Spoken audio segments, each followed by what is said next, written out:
É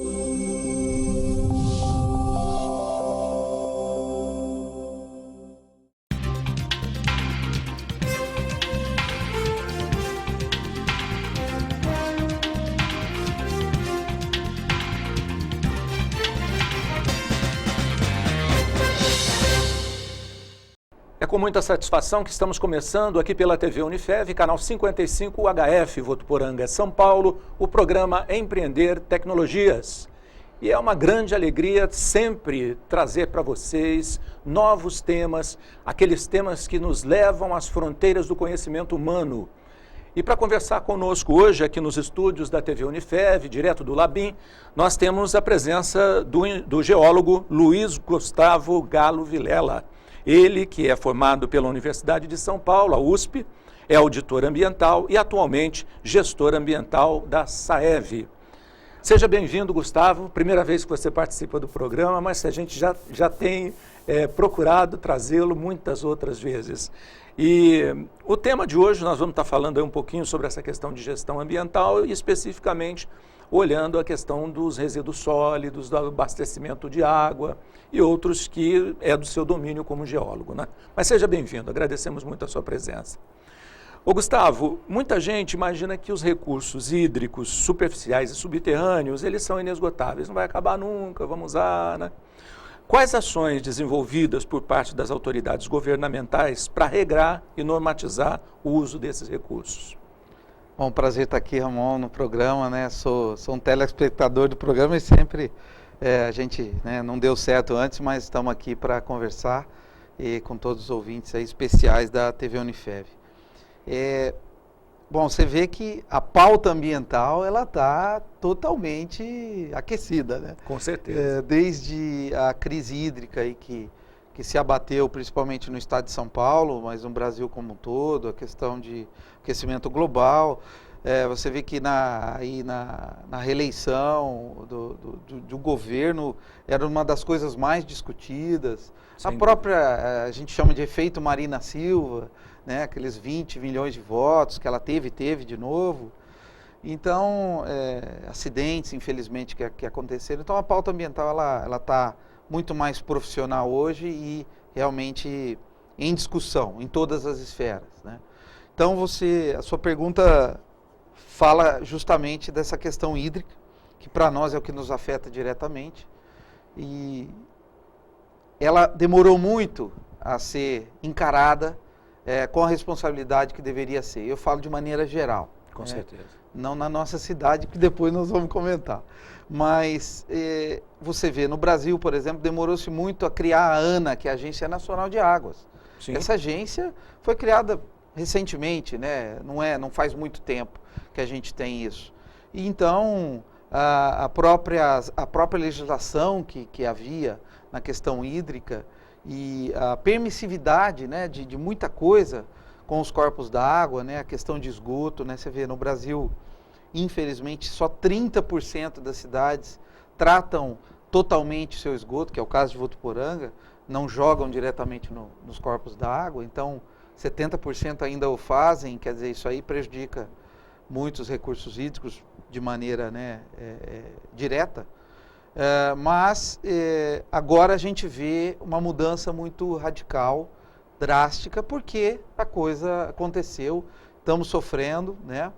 Mas o Brasil tem sim uma história interessante, né? Desde o Código Florestal, que é da década de 60, o próprio Código Minerário, né, que veio sendo discutido. Eles eram códigos que tinham uma rigidez grande. O Código Florestal agora foi revisado, já estamos numa nova fase, mas o Brasil demorou um pouco, tinha sim instrumentos para isso, é muito claro. Rico, né? É um país que tem muito recurso hídrico, tanto superficial quanto subterrâneo. Sim. Nós temos nosso aquífero Guarani, que é a maior reserva de água doce do mundo. Sim. Que não só no nosso país, mas a maior parte está no Brasil. Então, demorou-se um pouco, né, Ramon, por essa acho que talvez abundância do recurso, claro. Mas é um recurso totalmente finito.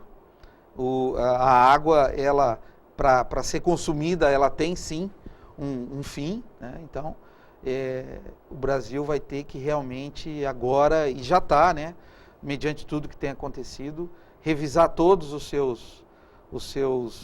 suas leis, a sua maneira de lidar com isso. O poder público como um todo, federal, estadual e municipal, já mudou muito. Nós assumimos em 2009, eu já vi muita mudança na questão de recursos hídricos nesse meio tempo, né? E eu acho que são mudanças positivas. Infelizmente acontecem fatos e situações que nos levam a pensar assim. Mas até o pessoal fala, um dia vai ter guerra por causa da água, né? Sempre falam isso. Espero que não chegue a esse ponto. Mas nós temos que realmente tratar a água como o nosso maior bem, e é o nosso maior bem.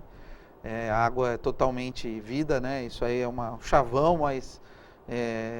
e o Estado de São Paulo agora, viu que precisa planejar melhor, né?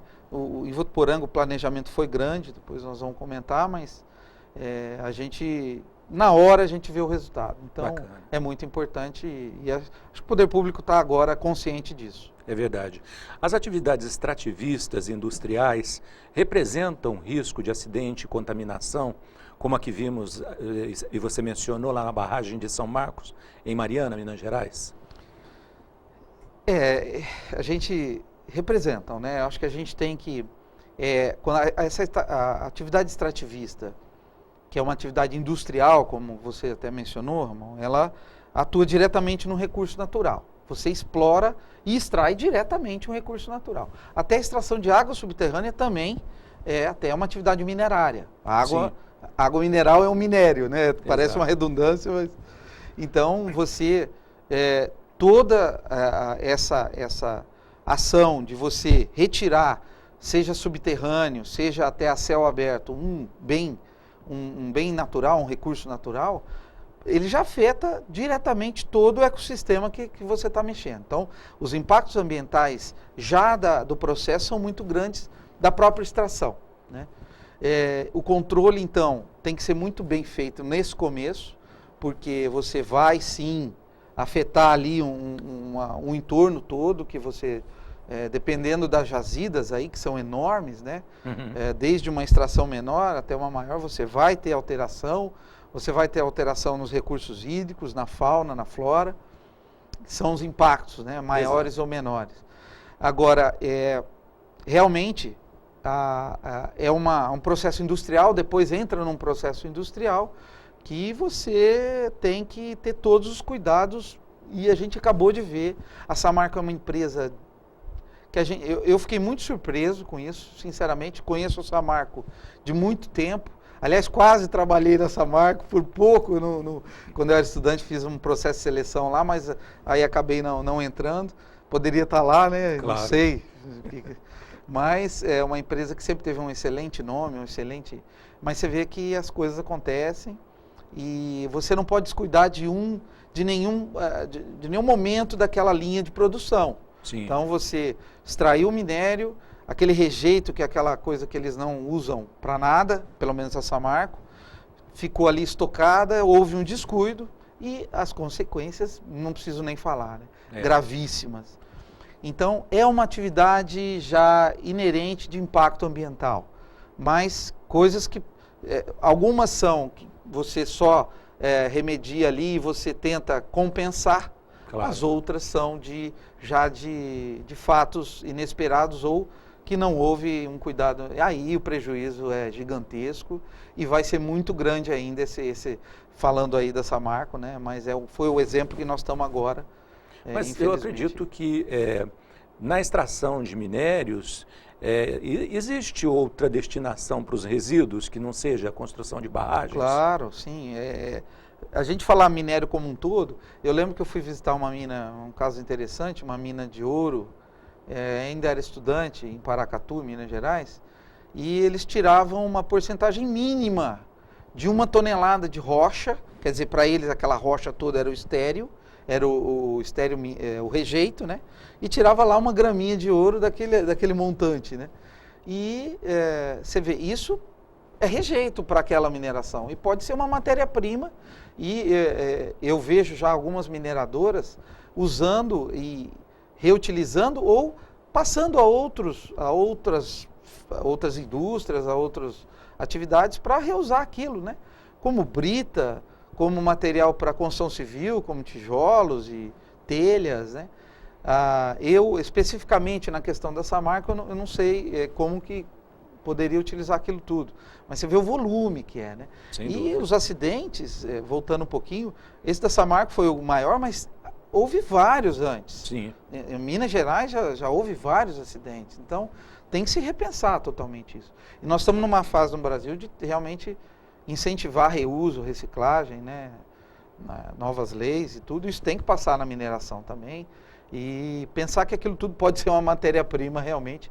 E não fazer essas barragens enormes que ficam sujeitas aí até atividades que a gente não tem controle, como um abalo sísmico, por exemplo. Sim. Tivemos no Acre essa semana um abalo verdade. de 6,7, se não me engano, na escala Richter, aí, que é a escala que mede. Exato. Então, sabe, E o no Brasil... país vizinho, 7,5. Pois é. Então, isso pode afetar uma barragem dessa, né? Então, Com certeza. É uma coisa que tem que ser realmente... Mas já existe uma tendência a minimizar a questão de barragens e de acúmulo, né? Claro, isso aí claro. nunca é benéfico. Ô Gustavo, agora, a gente sabe que, você já tinha mencionado, a SAEV vem desenvolvendo há muito tempo projeto para garantir o abastecimento de água no longo prazo. Quando começou, como se desenvolveu isso? Olha, Ramon, a SAEV Ambiental, que é a autarquia hoje de água, esgoto e meio ambiente de Votuporanga, né?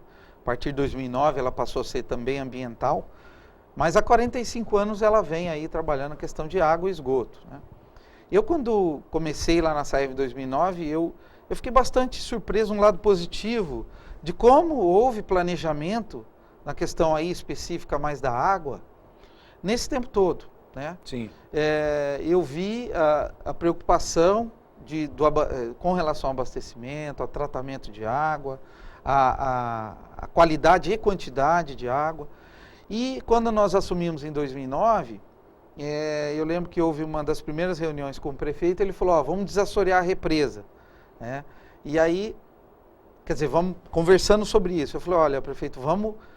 Sim, a represa superficial precisa ser desassoreada, mas antes disso, para a gente não perder o trabalho, vamos trabalhar lá nas nascentes, vamos recuperar, são 36, a gente já sabia disso, já estava mapeado, já referenciadas. Então falou, vamos, que todas estão desprotegidas, a gente sabia disso. Claro. Todas, das 36, acho que uma, na verdade, tinha uma proteção. Então falou, se a gente não trabalhar nisso, esse desassoreamento pode ser um trabalho perdido. Claro. Então, houve um planejamento, um replanejamento de algumas coisas. Fizemos esse trabalho, né, muito intenso, de proteção de todos. Hoje, das 36, 28 estão totalmente protegidas, já cercadas, plantadas. A água já aumentou, a gente já está vendo isso. Nós temos agora um projeto que vai medir isso, ainda não temos essa medida, mas sabemos disso. Claro. Então, foi feito esse trabalho de recuperação de todo esse manancial para cima, de toda essa porção que realmente traz a água para a represa. Lembrando que Votuporanga é abastecido por fonte superficial e subterrânea, né? Hoje, cerca de 30% a 35% é a represa, que é a água superficial, que é disso que nós estamos falando, nascentes, Claro. E 30%, 60%, vamos dizer, os dois poços profundos, no aquífero Guarani. E, então, esse trabalho está em desenvolvimento de proteção, e hoje a gente está vendo uma melhora. Nós não tivemos nem um ameaço de falta de água, graças a Deus. E na época que realmente teve a seca mais forte, as nascentes seguraram aí a onda, né, como a gente fala. Estavam cobertas. Foi muito importante, porque estavam protegidas e todas as 36 vão ser protegidas, né, na sequência do projeto. E além disso, né, o prefeito ficou preocupado, e a SAEV, e aí nós estamos perfurando mais 2 poços profundos. Na verdade, um já até atingiu o aquífero Guarani essa semana. Que bacana. Foi muito interessante. Chegou a 1.200 metros, 1.100 e pouco, e atingiu o Guarani, que é onde nós vamos explorar a água. E o outro está a cerca de 700 metros de profundidade. Quer dizer, Por 30 anos aí, Ramon, acho que a gente tem tranquilidade no abastecimento. Isso é planejamento. Sem dúvida. Então, Votuporanga na questão hídrica pensa e sempre pensou e agora pensa ainda mais, porque vê que as coisas acontecem. Só que não adianta só Votuporanga, né? O rio passa e vai para outro, então os corpos hídricos não respeitam geografia. Então, todo mundo tem que trabalhar junto nisso. Legal. Eu vou fazer um breve intervalo, daqui a pouquinho a gente volta. Você continua conosco na TV Unifev, acompanhando o programa Empreender Tecnologias. Voltamos daqui a pouquinho.